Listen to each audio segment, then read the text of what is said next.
1, 2, 3. This is Dig It with Imani, the podcast. I would love to know what are the challenges that you are facing in promoting cybersecurity. Mandela came to Tanzania. The South Africans knows about it. Talk of Museveni, talk of Kagame, everybody came to Tanzania. Why? Because we have our own way of doing things that keeps it peacefully. Children are not allowed to own the phone in schools. So how are you going to do it? Because the teachers have a lot to tell from the character, from the behavior of the children. It's no longer just a technology issue. It's now a social issue. We can come up with different campaign statements that calls attention to every group, stakeholder, children themselves. As we engage with communities, we also remind them who we are. When you go online, always remember who we are as Africans and the values, the principles that we must always carry with us. This is Dig It with Imani, the podcast.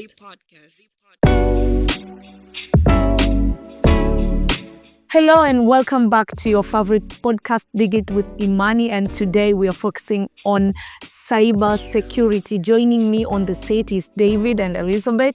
Karibuni sana.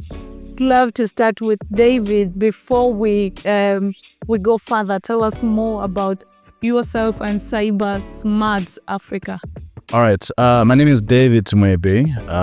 I am the lead coordinator of the African Cybersmart Network, which is an organization that is based in South Africa, that is dedicated to advancing, digital literacy on the continent through public education, through awareness building, to really empower Africans with the knowledge, the skills, the understanding they need for them to be able to use digital technologies meaningfully and safely.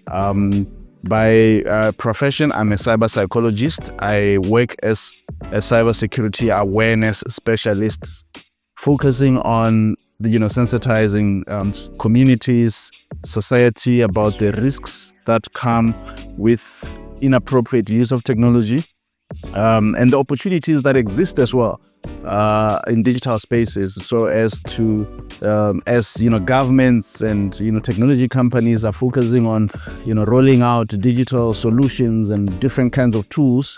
It's important that these tools are put to good use if they are to benefit us in any way as a society and the different communities within society. So the most important thing is it's important that we have the knowledge spread as quickly, as fast as technology is spreading. So really, that's who I am, and that's what the organization does, the African Cybersmart Network. Thank you so much, Elizabeth. I see the good branding on your t-shirts, Cybersmart Tanzania. Can you also tell us more about that? Yeah, Cybersmart Tanzania is a program under the Africa Think Tank Foundation. We have started a foundation called Africa Think Tank Foundation, a foundation that focuses on how best we can be more proactive than reactive. Even the fact that whatever that's happening in the first world and the second world is actually that comes to the third world, and we as third world people try so hard to work out of it. And given that also we have our head, Tanzania is a member of SADC, and with being a member of SADC, knowing that our brothers and sisters, they have some initiatives that have already started working. So Tanzania African Cybersmart Foundation, it's a good opportunity to learn from our brothers and sisters what went well with them and how it went well, or perhaps it didn't went well. How can we do it better in Tanzania before the damage is there? As much as in East Africa, Tanzania has been labeled like we are slow, steady, but sure. I see. David, Cybersmart Tanzania is Cybersmart Africa is across SADC countries.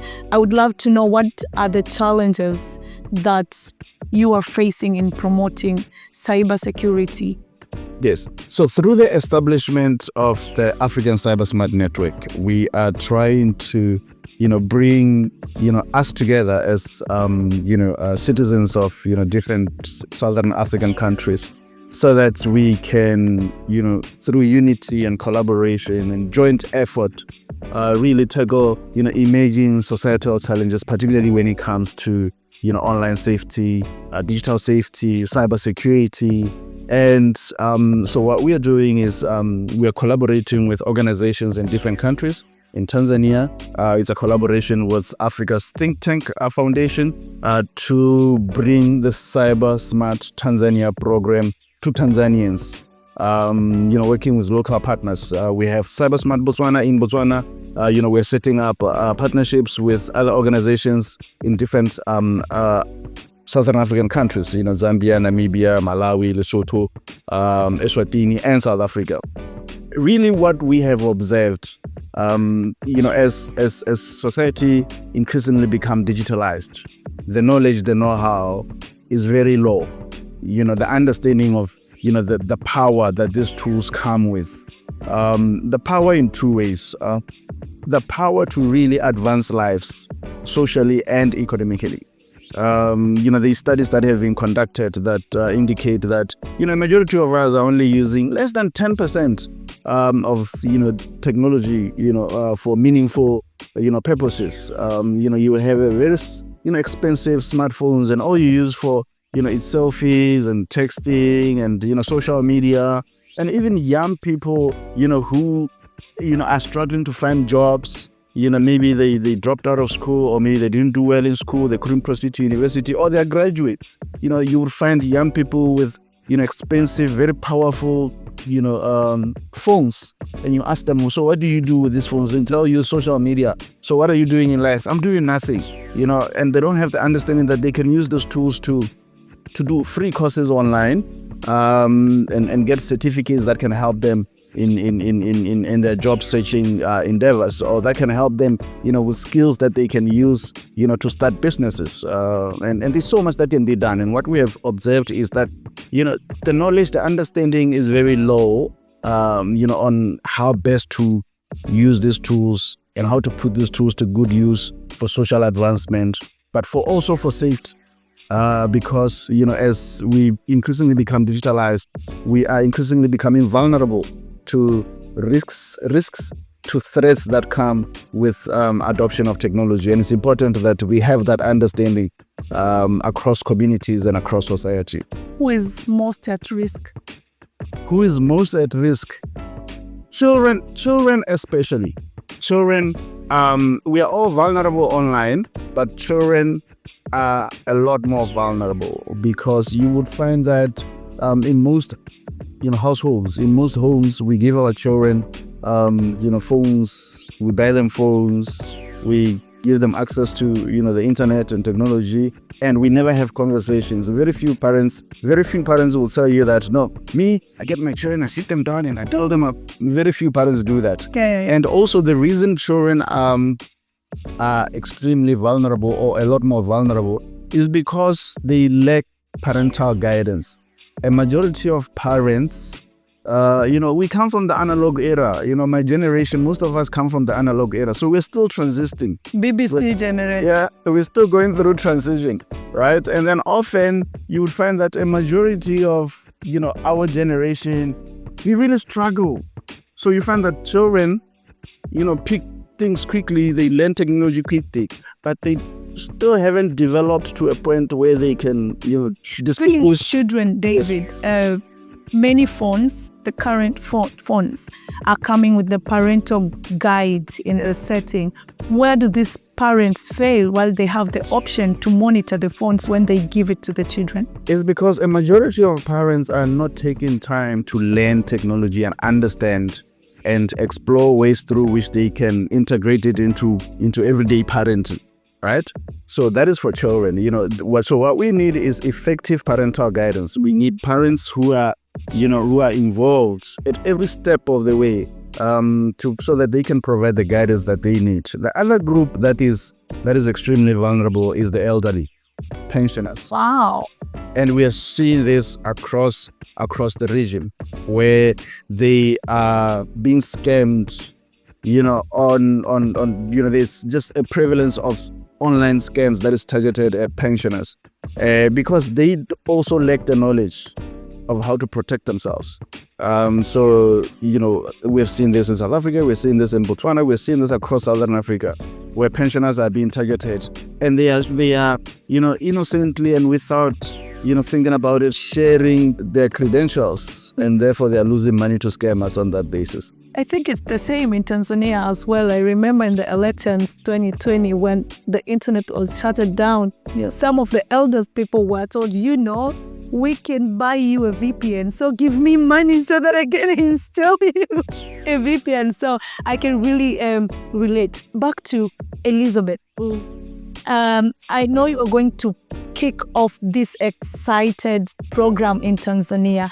Can you tell us what are the cyber threats that you have already seen in Tanzania?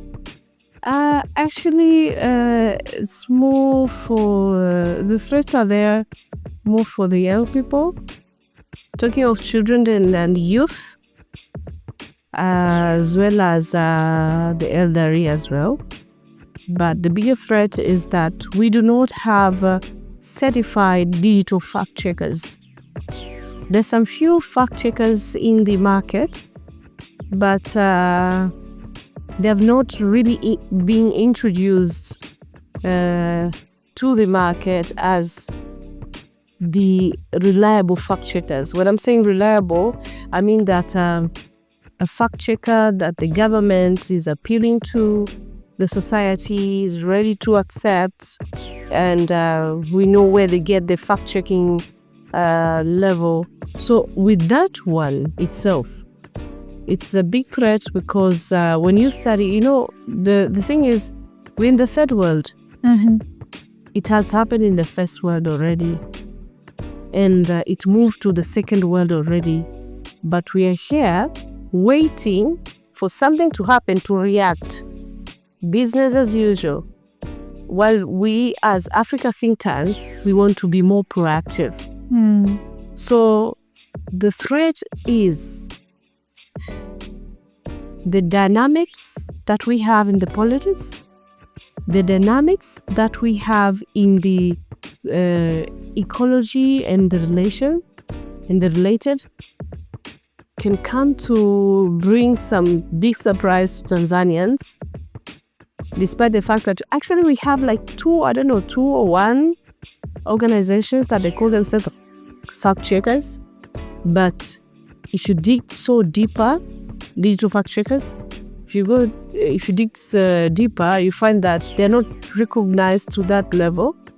That means perhaps the government need to wake up to see there's a need to do something when it comes to that. Because as I speak today, now we are in the election time.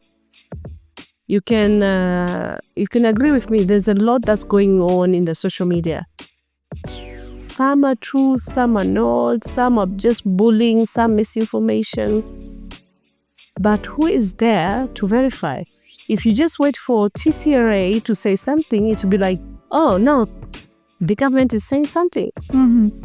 But if we at all we have a fact checker that is recognized by the government and another institution saying that no, this is not it, you can always contact our office. So what you as Africa's Think Tank Foundation are going to do? We do expect to be number one organization, like the leading organization or the leading movement in addressing issues that relate to digital space. Mm-hmm. When you talk about cyberspace, the fact that, of course, with the Africa think tanks, we have a number of programs. That one I think we'll have another day to talk about. But actually, the branding program, which is the Cybersmart Tanzania, as you can see, we want to do a proper campaign on Smartika Kidijiti to ensure that we have a Tanzania salama kidijiti through education, so that everybody who's using the cyberspace is very much aware what to do, not to do, how to do, and how to benefit from it. And who are you going to target? We're going to target all groups, and most importantly, the vulnerable groups. Children are number one. But these are those people that they just come to the world. It's just like a surprise. I am here. I need a gadget. You see, I'm excited to hear that you are going also to prioritize children. But the matter of fact is that children are not allowed to own the phone in schools. So how are you going to do it? 1, 2, 3. This is Dig It with Imani, the podcast. Children are not allowed to own the phone in schools. So how are you going to do it? Okay. They are not allowed to own phones, but they are these people who are very inquisitive. So they always find a way to get one. Yeah. I remember it was in 2007 when I was in school. There's some little fellas who had is it a tablet? We actually by then we called it a small TV. Uh-huh. Yeah, they had a tablet. They were using it in the toilet. Yeah. And their parents did not know about it. So you can imagine that was 2007. Mm-hmm. So this is 2025. Where everything now has changed. Of course, they are not allowed to have phones in schools, but when they get home, some have given by their parents, but some are using the parents' phones. So my question is, as Africa's think tank foundation, how are you going to train these kids to make sure that they are staying safe? I believe we have to start educating these children while they are at school, because giving them phones when they are at university, they will have, in Kiswahili we call it ushamba, like they will be like, oh my God, I'm having smartphone now. Now I should use it to the fullest, So how are we going to make these kids comfortable, normalizing having computers, small TV, and these smartphones, iPhones, and other big phones? How are we going to make them feel normalized? You can start. And it's not just about mobile phones or the use of mobile phones by children. Governments are introducing, technology, the use of computers in the classroom. Of course. And children need to have positive habits, behaviors, and attitudes towards those gadgets as well. They need to go to class with an understanding of how to use those tools meaningfully. So that's why you see a lot of focus on children, even in schools. So Elizabeth, what will the program look like, especially for the students in schools? Yeah, with the student schools, we're going to have different groups, because we do understand, despite the efforts that perhaps the teachers are putting on and whatever effort that the parents are doing, still the children spend most of their time at school and sometime during the holidays with their parents. So we anticipate that we need to work with the Parents Teachers Association. Yeah. Because the teachers have a lot to tell from the character, from the behavior of the children, and with the parents as well. And perhaps, as much as I know, there's some schools here, they do not allow children to have smartphones. But there's some schools they do allow. Then perhaps through testimonials and exchange of what's really happening, not only from our Tanzanian babies, children, but also learning from others. As I said, we want to be proactive. Whatever damage that the cyberspace has done or is doing currently, it has already happened in the first world. So we can learn from others what has happened and try to do better at our own space. So With the children, that is number one. But those are the ones that are in school. But we have organizations that advocates for children's rights, children's safety, and all the likes. There is a high need as Africa Think Tanks Foundation to come up with a policy that completely focuses on how we protect a child and should be advocated not only with the government counterparts, because I do understand that the government are working on something related, but how about the NGOs? How about the schools? Who's doing what? How about the religious institutions? Because at the end of the day, we are living here today, believe it or not. 20 years ago, Imani, 20 years ago, please, I deserve you. We had another way of doing it. Of like, what if I don't do something right, the neighbor can can me, she can me, and if at all I try to act like I was right, Of course, and she can report it to my mother. a Swahili saying that says mtoto wa mwenzio ni mtoto wako. You know, the son or the daughter of your neighbor is your son or your daughter. But now we are no longer there. No longer we're the babies from the digital world. But anyway, with the Africa Think Tanks, what we want to do is to bring the best of whatever that we have benefited from. So we're going to have a campaign.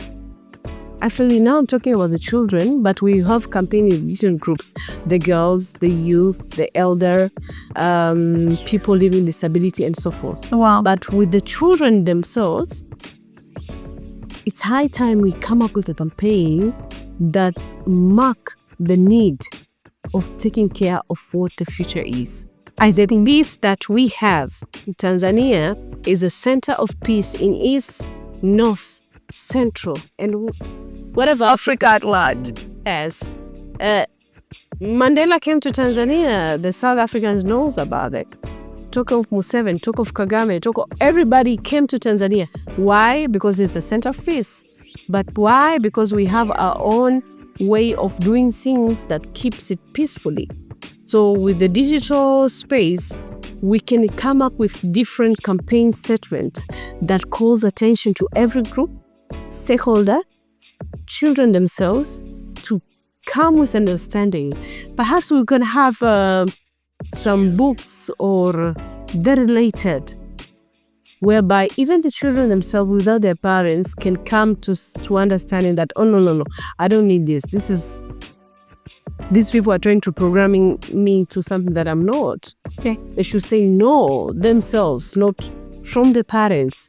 But where we're gonna start, we're gonna deal with the parents, the teachers, and the necessary associations that works with children. 1, 2, 3. This is Dig It with Imani, the podcast. Thank you, Elizabeth. Getting back to David, I know you have been working in many countries in Africa. I would love you to share with us what are the common cyber security threats in African countries today. Yeah, and I've come to Tanzania too, just like Mandela, just like Museveni. It's not funny, guys, and I'm loving it. I'm loving it. So at the African Cybersmart Network, this is what we believe in, and this is why we saw it fit into collaborate with Africa's Think Tank Foundation, because we are about building positive attitudes, habits, and behaviors. As Africa is increasingly becoming digitalized, the use of technology becomes part and parcel of everyday life. It's no longer just a technology issue. It's now a social issue. So the risks are, threats to societal well-being and even our own well-being as users. So what we are focusing on is to shape an African society that has positive attitudes towards technology and is able to adopt positive behaviors and habits that can then shape practices that will lead to us benefiting from the use of the internet, from the use of technology, or practices that will also lead to our safety, because we believe that your attitudes shape your habits shape your behaviors shape your practices. All right, so we're trying to model an African who's positive towards technology and able to use it in a manner that can benefit them and help them advance in life socially and economically, and also stay safe online. And here's why I'm laying that foundation, because your question was, what are the common risks? Yeah. Because we have observed that a majority of the risks, the vulnerabilities, are behavioral. It is our conduct, it is our behaviors online that puts us at risk. Because the technology most of the time comes with security features, safety features already embedded in them. That phone came with the ability for you to lock it. Social media accounts come with the ability for you to lock them. It is you, through your habits, who's going to go on social media and tell the whole world everything about your life and put yourself out there in a manner that you can easily become a target. All right? It is you who's going to share something that will then come back to haunt you later in life. So the greatest vulnerability that we see in Africa and across Africa is, poor habits, user habits. All right? People go on social media, they share whatever they want to share. Nowadays, we are seeing employers are going online to check, before they hire you for verification purposes. We see now Western countries are going online, to check before they give you a visa. And I have a typical example that I can use right now of how just something that you share innocently, thinking you're still a child, you're still, a young person, you don't need to get serious about life. A guy from Kenya was employed at CNN in Atlanta. And this guy, 10 years prior, when he was still in Kenya, he had posted that he supported ISIS, the terrorist group. And then he got a job in Kenya, in America later, and then he relocated to America. Then later on, somebody was able to come across the post on Twitter. 10 years later. 10 years later. And he shared this. And the guy lost his job immediately. He was deported out of America.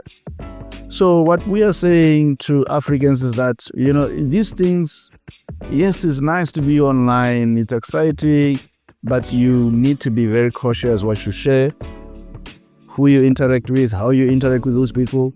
It was exciting at the beginning to have the maximum number of friends you could have on Facebook, as an example, like 5,000, I think. Nowadays it's not, because you have these 5,000 people that you are sharing your personal life with, and some of them are strangers.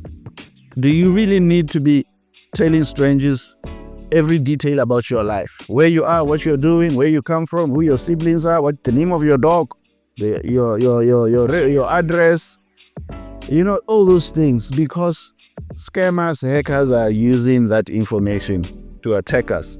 So for us, that's what we see. There are a lot of scams that are taking place in Africa. There's a lot of misinformation, and this misinformation and disinformation is taking advantage of low levels of literacy, news, information literacy, digital literacy. And also we are seeing prevalent online harms, like online gender-based violence, like cyberbullying, because people are forgetting that these things can have a negative effect on somebody's well-being. So as psychologists, we study the negative effects of inappropriate use of technology on people's well-being, psychological well-being and mental well-being. So some online harms and cyber attacks can lead to depression, we have had incidents where young people have taken their lives because they were cyberbullied. In some of the countries that we work in, we see in schools in particular, young people, because they are not molded properly, they are not given the guidance that they need. They bully one another, they create groups, WhatsApp groups, Facebook groups. You go on those groups and then you see some of the things that they're saying about each other, nasty things that are un-African, are far from the Ubuntu, the spirit of Ubuntu that is instilled in us right from the beginning. These values that have sustained us as Africans over the years. So we are also losing that. So as we as we engage with communities, we also remind them who we are. When you go online, always remember who we are as Africans and the values, the principles that we must always carry with us. Because if we forget that, we are going to become a lost society. 1, 2, 3. This is Dig It with Imani, the podcast. So, David, I agree with you that a big challenge or a big gap is on awareness, and you are offering the knowledge and awareness across Africa. But when you increase your knowledge so that to navigate these cybersecurity challenges that people are facing, it's also at the same time the hackers, the scammers are also even advancing themselves. How do you keep up with the new technology trends and advancement that are happening in cybersecurity space? It's unfortunate that we are playing catch up, and you are right. We are playing catch up. Yeah. You know, the hackers and the scammers are always a step ahead. Then we react, and you know, it's great that we have, you know, organizations such as the Africa's Think Tech Foundation saying we need to be proactive and not reactive. You know, so what we need to do is we need to intensify public education. If we intensify public education, we make sure that digital literacy, digital citizenship is part and parcel of our school curriculums. We're educating our children right from the day that we introduce technology to them. When they get to school, life now is happening a lot more in on digital spaces, right? The economies are now driven by technology, you know, so we need to understand that even in our life skills education, we are teaching for life skills in the digital era, not just, you know, life skills. Even, you know, online safety as an example, or cybersecurity awareness should be part and parcel of every subject in school, whether it's language, you know, whether it's geography, whether it's maths. There needs to be a component of, you know, cybersecurity in there, because a majority of these subjects, of these fields, or these disciplines are now digitalized. So it's important that as we are introducing technology in every discipline, in every aspect of society, there's also an element of safety in that, including, you know, when it comes to issues of culture. You know, that's why I'm emphasizing behaviors and habits, including where, you know, when we are talking about, you know, cultural values, there's also that element of just because you're in digital spaces doesn't mean that we should forget about our values. Mm-hmm. Yeah, I agree with you. Elizabeth, speaking about awareness, one of the challenge, you know, even if someone understands that there's a report button, there's a block button, there's a restrict button, and whatever the button. But the challenge that we are facing now, especially in Tanzania, is the language barrier when it comes to technology. When you go to Instagram or any social media page, if you want to report something, every step is in English. So that means for those people who are not educated, who doesn't speak English, and for most of Tanzanians, is Kiswahili is the first language and English is the learning language. How is this program going to solve this challenge, or helping people understanding, even in science, that here I can block, here I can report, but also always these chatbots, the way they have been trained is they don't understand the difference, the variety of even Kiswahili language. There's a certain word that is just okay in Tanzania, but it's just a bad word in Kenya or in Zanzibar as well. How are we going to face that? This thought is that we are very focused. Our focus is to ensure that tunapata kujenga Tanzania salama kidigitali kwa kutoa elimu gunesh. Having that said, as much as we want kusmatika kidigiti, your language is not a problem. The problem is what you control. Because when you talk of the cyberspace, there is a lot goes around. Some are in French, some are in whatever language that is it.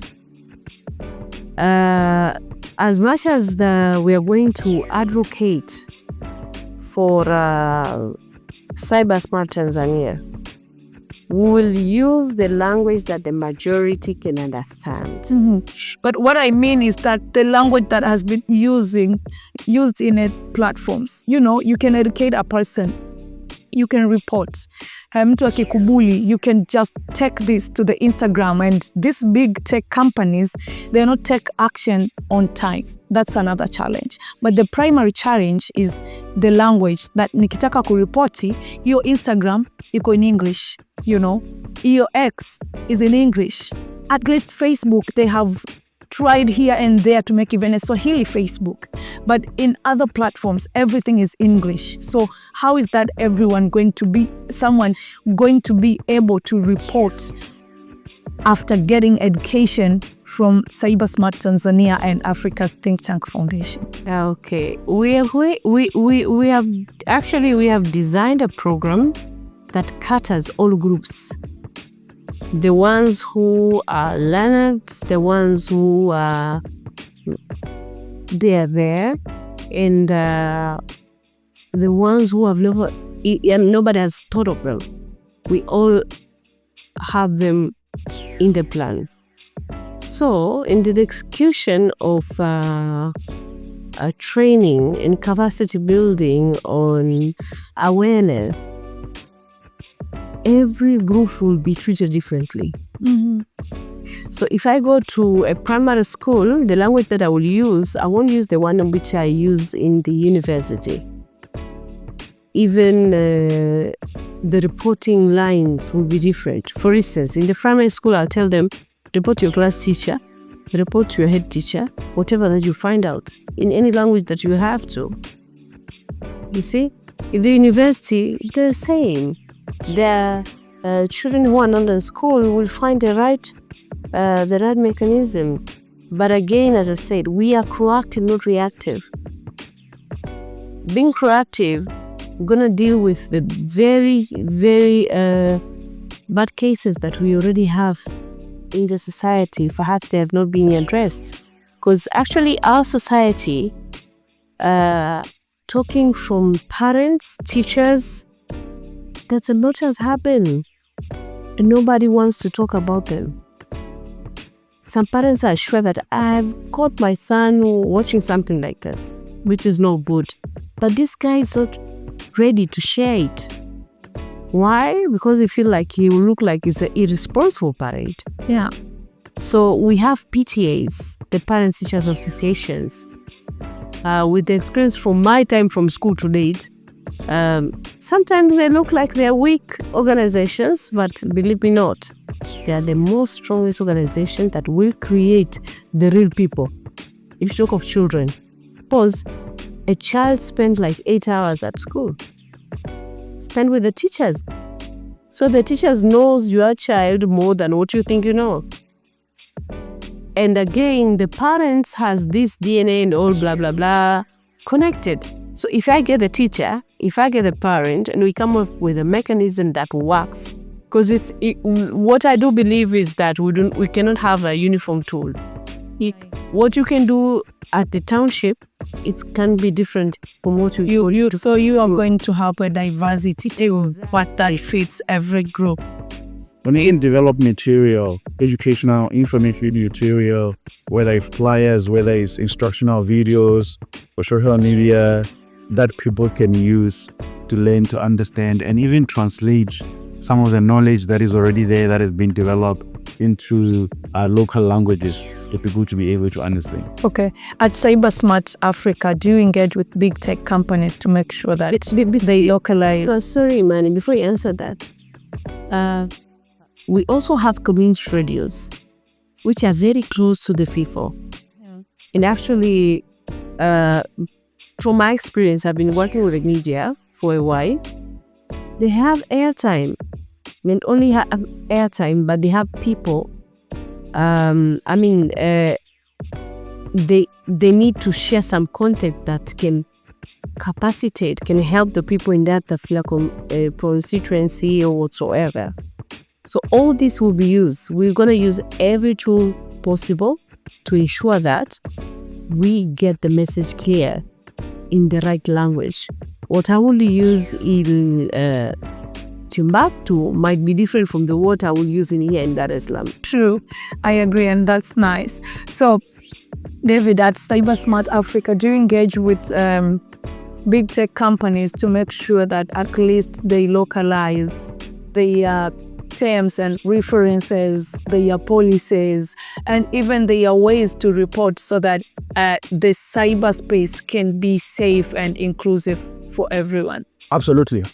We are constantly engaging with big tech companies so as to simplify their tools. What are the response? Because I see this has been a debate with many organizations that are on digital rights, cyberspace, advocating for safety, equality and inclusion, but every organization has their experience. What's yours? Yes, absolutely. I think we're moving a bit slow, in terms of the reaction that we are getting from our partners in the big tech companies. But we are constantly engaging, developing, exploring possibilities for programs that we can roll out. But what I like is that, currently there's a lot of effort on digital skills, because for us to localize content, we also need to develop skills locally and have people who can speak Swahili, who understand how to use technology, and they're able to develop that. That is an opportunity for locals who are into coding, into programming, who can then take this content that is in English and translate it into Swahili for use by local people, so that they can be able to be included in the broader digital economy. Yes, we are making an effort to create those opportunities, but I believe the tools are there also, and that can also come, or that also comes easily when the people are informed, they're educated, and they are able to see opportunity before them and use these tools. Young people especially, they have these smart tools. Young people have access to computers. The best way is to guide them to effective, meaningful use of these tools, so that they can create those solutions for Tanzanians. Nice. We are running out of time. My last question will be to you, David. What do you think about the laws and policies that we have in Africa regarding cybersecurity? Are they friendly to everyone? My challenge is that we are playing catch up, even in regulation. And also we wait until the Western countries have done something, and then we act. I'll give you an example with data protection. Everybody is looking at what Europe is doing, the GDPR, and trying to come up with data protection regulations that are modeled around the GDPR. Sometimes I think in Africa we have our own way of doing things, and we must not always wait for the Western countries to do something and then try and copy. It doesn't always work. We need to be very proactive, even in the development of laws and policies that are that can address some of the challenges that we have, and even open up opportunities. So I think we are moving very slow when it comes to formulating policies that can help us really adopt meaningful use or promote or advance meaningful use of technologies, particularly when it comes to advancing lives, socially and economically. There are so many opportunities in digital spaces. We shouldn't have a large number of our youthful population on the streets doing nothing without taking advantage of those opportunities, or a large number of our people being scammed, being harmed online, our children being harmed online, when we can do something about it instantly. True. Elizabeth, I would love you to also answer the same question, but in Tanzanian context. Do you think our laws and policies are friendly and are enough to make sure that everyone is safe online? First and foremost, we have laws. Can you put your microphone closer? Yeah. Yeah. First and foremost, we have laws and regulations that majority of the Tanzanians do not know anything about them. Starting with the journalists themselves. I remember last year we had to review the online content regulation, and I invited journalists. Let's go through this so that we know how we navigate without crossing some lines. It was so unfortunate that majority of the journalists themselves actually, as a journalist, supposed to know that before. Everyone else. Yes, they don't know what it takes to do what they have to do. So with Africa Think Tanks Foundation, we see there's a room to do some policy and regulation analysis. That's the very first thing. We don't need to take this to the children. We need to do it ourselves.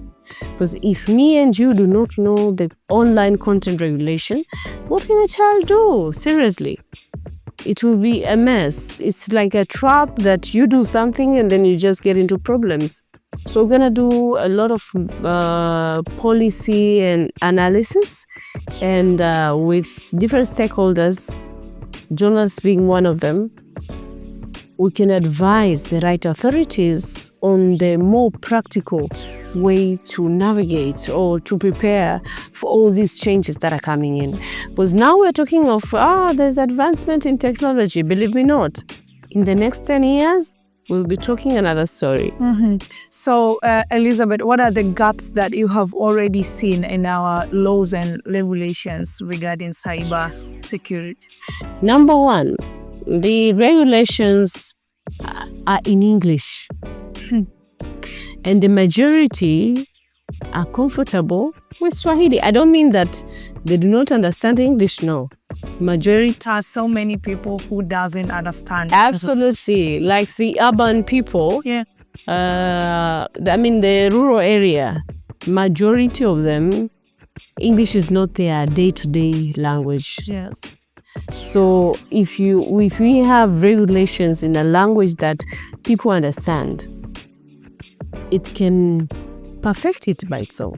But the people will say, no, this is not what we want. No way, this is it. That's number one.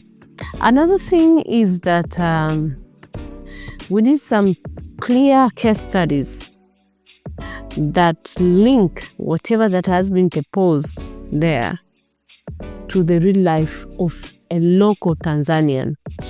Because given in mind, some of these policies or regulations are the best practice of elsewhere. So there might be a best practice from your end that won't really work in my end, but it's still a best practice.